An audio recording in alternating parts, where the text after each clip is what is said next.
wannan guri. Assalamu alaikum. Wannan rana ce mushimmiya ƴaƴan ƙaramar hukumar Dambata da Makoda wadda mai girma zaɓen gwamnan jihar Kano da ƙarƙashin gidauniyarsa mai suna Gandu da Foundation take mana abin alkhairi wanda mu iyayen yara na san da yawa in an ce mu je mu so wa'annan abubuwan wallahi ba za mu iya ko ba komai wadata musamman ga mai gwamna irin wannan abubuwa da ake yi na alkhairi wanda ya shafi na talaka na ƙasa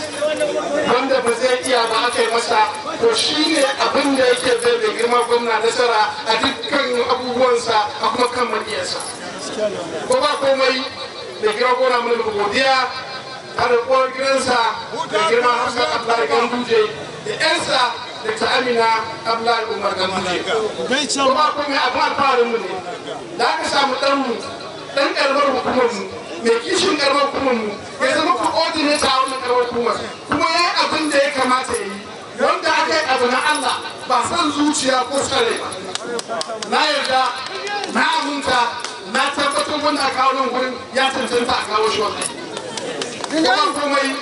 abin alfahari ne a mu 'yan siyasa mu samu uba